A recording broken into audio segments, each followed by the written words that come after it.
The other night, our 11-year-old twins, Mason and Madison, were fighting. Now, this is nothing new in our house. For years, we've had to address the same issues over and over again. It's like we're living in some kind of weird version of Groundhog's Day. And the general theme of these fights is that Mason is the bane of Madison's existence, and Mason's general lack of awareness for his spazzy nature definitely does not help the situation. And so my husband Michael was talking to them, trying to diffuse the situation. Now, most of the time when he's in the middle of correcting the children, I don't really jump in. I'll just stand by and listen because on a whole, he does a great job. He's actually made some pretty impressive speeches over the years. But when I heard him say a particular phrase to Madison, I felt I had no choice but to jump in. And what he said to her was, "I wish you were nicer." Now, this isn't the first time I've heard Michael say these words. He's actually said them to me. I created a whole video about it, and I'll link that video at the end. And when Michael had said that exact statement to me, what he was referring to was that not necessarily that I wasn't a nice person. What he meant by that was that he wished that the delivery of the words that I use were in a way that was softer, more feminine. The tonality was off. But with Madison, he meant an entire different thing, because the fact of the matter was that Madison is a nice person. Madison is nice to her older brothers. She's nice to her friends. She's nice to her teachers. She's nice to other adults. She's nice to literally everybody else but Mason. So I felt the need to jump into the conversation because what Michael is unaware of, and what I believe that most men are unaware of, is that when you're speaking to a female, when you make these broad statements, "I wish you were more," fill in the blank, whatever it is. Women do not take that statement as meaning to be specific within the context of what is going on in that moment, but rather they will take this as a deficiency in who they are as a person. Women will always translate "I wish you were more" as "I'm not good enough." And that is what we're going to be talking about today. Things that men say that make their wives feel not good enough. Now, today's episode is sponsored by Cup Cozy Pillow. If you are lacking a cup holder just about anywhere, Cup Cozy Pillow has your back. Go ahead and use the link below. You'll see them listed up there. Also sold on Amazon or on our website, cupcozypillow.com. Also, I want to take a moment to let you know about my new community. It's free for the first 100 people. So I'm going to link that below. What we do is we take the information and the concepts and the ideas that we start the conversations here on YouTube, and we are able to really have more of a back and forth interaction. Sometimes you have things that you want to talk about that you're not comfortable just dropping in the comments. So go ahead and check out that new community. And also, did you know that 92% of my viewers are not subscribed?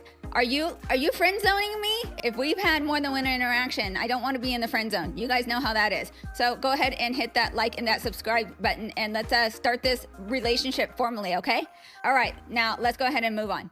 When a man we love, whether it is a husband or a father, says something to us women, we take it to heart. So the words that you're using to correct the behavior of a child, or the words that you're using to correct the behavior of your wife, and the manner in which you do so are extremely important. So how do you do that? Well, let's go ahead and start with, what do you not do? There are 3 blanket statements that I would just prefer that you erased completely out of your vocabulary, because they are never going to be helpful. The first one is "you always." The second one is "you never." And the third one is "I wish you were more or less blank," fill in the blank. All right, let's talk about the first 2. They kind of go together. You always and you never. All 3 of these are not helpful, ever. But the first 2, you always and you never, are just flat lies. No human on earth that is always or never all the time. Humans are not that predictable. So when you say something like "you never think about me," that is, first of all, categorically not true. It may be true in that moment. It's just factually inaccurate. So that's not good. Second of all, the problem with that is that it's going to discount her efforts. So if Michael had said something to the effect of, "Madison, you are never nice to Mason," that is not true. What she'll do in her mind is think, well, I actually have really been trying. I have really been making an effort, and I am not being acknowledged for those times that I am nice. And so why even try? Why even bother? So the first problem was that it's a flat, bull-faced lie. No human is that consistent. And the second is that it's going to mitigate any efforts that are happening that is not being acknowledged. And if you make the statement, I wish you were more, or if I wish you were less, well, first of all, let's turn the mirror around there, buddy. Let's turn the mirror around, because all things aside, especially when you're talking in an adult human relationship, you don't think that your wife can't come up with a list of things that she wished you were more or less of? Don't even get us started on that. You don't get to create this magical dream list of the things that you wish your spouse was more or less of. This is who you signed up for. You don't get to wish anything. This is not Disneyland where you get to make all your dreams come true. This is not Amazon Prime where the second you order something, it gets to show up. This is the woman you married. So when you're having discussions with your wife about behaviors that you would like to see handled differently, I want you to go ahead and implement 3 things. And when I'm saying bad behavior, I'm just not meaning that it's actually bad. It means that it's just behavior you would prefer not to see. The first thing is timing. Poor behavior needs to be addressed as close to possible as when it actually happened. Like, say you're at a party and your wife says something disrespectful or whatever. You think, well, this isn't the best time to discuss this. I'll just wait till we're in the car on our way home and address it then. Well, my friend, that's not going to work, because what will happen is she probably didn't mean anything by it. So you bring up this issue on the car ride home and she's already forgotten about it. And now instead of discussing the behavior, now she's like, we had a great night. Why are you trying to start a fight? I never said that. She said first, and now you're not only going to be having a discussion about the behavior, she's going to deny that it even happened. And now you're going to fight about, did it happen or not? So it would be much better to have pulled her aside within the party in a private area away from other people and addressed it at that time. And she's not going to cause a scene or anything at the party. She might stew. She knows that she has eyes on her, but the timing is very important. So as close as possible to when the behavior happened is when it needs to be addressed. Another thing with the timing, though, is that you will have to kind of adjust for emotions.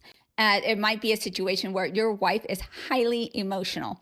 And I've already done a video about how you cannot logic a woman out of her high emotional state. You have to wait till her emotions come down to a base level for you to have proper logical discussions.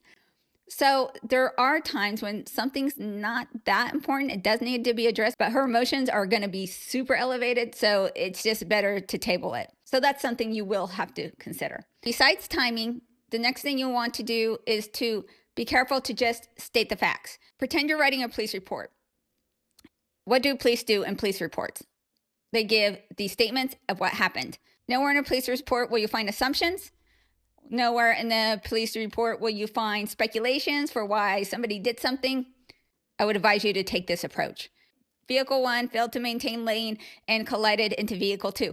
There's no speculation about why that happened. You may think, oh, she did this on purpose. She knows I didn't like it and she didn't care and she was trying to piss me off.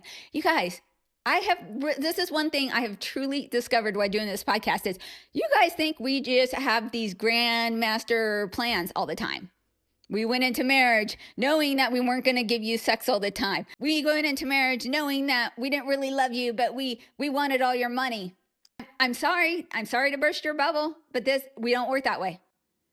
Everything that we do is emotion feeling based. We do not create this logical plan ahead of time. So you do not know truly her motives behind it. Creating a narrative in your mind about why she's doing something does not help in the correction of the behavior.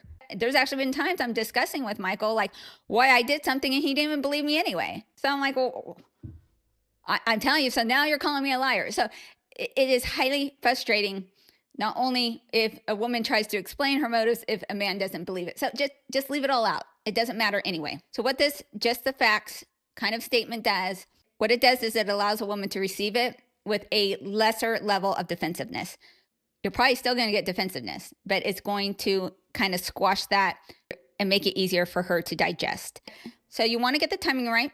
You want to just keep it to the facts. And then you also want to lay out expectations for how you want a situation similar to that to be handled in the future. With male leadership in the home, not only is it your job to call out the bad behavior, but You can't just be the guy who's coming and being like, this needs change and this needs change. You have to also be a solution provider. If you're the one on the receiving end of something that you don't like, only you are going to know the best solution for you. So why don't you just tell your wife what you expect to see next time? I don't know if you guys know this, but women love expectations. It takes a lot of the mental work out of our brains. It's like, oh, I know this is how I'm expected to act or not expected to act. Yes, I can meet that expectation. I can't meet an expectation I don't know about. So lay an expectation for how you want a future event like that to be handled. In the situation with Mason and Madison, if we do not present her with a solution for how to handle conflict with Mason in the future, she might come up with something that she thinks is different. Okay, I won't call him names. Oh, next time I'll just go kick him in the leg. That's a solution. It's not the best one. So you have to tell a female the behavior that we don't want to see, and then also lay out the expectation for the behavior of what we want to see and how it's to be handled next time. So what we told Madison is, ask your brother to stop doing what he's doing. And if that doesn't work the first time, come and get us. That is how she is expected to handle things in the future. By coming to her not only with the complaints, but also the solution, she's going to view you much more favorably as a man who is actually an effective leader in your home, because you are a solution provider. You are a fixer. So what do you think? Have you caught yourself saying these 3 statements to your wife? Let me know in the comments. And if you've made it this far, you might as well hit that like button and subscribe to the channel. And if you want to check out the video that I was referring to where my husband told me that I wasn't nice, go ahead and click it. It's right here attached for you. And with that, I'll see you guys next time.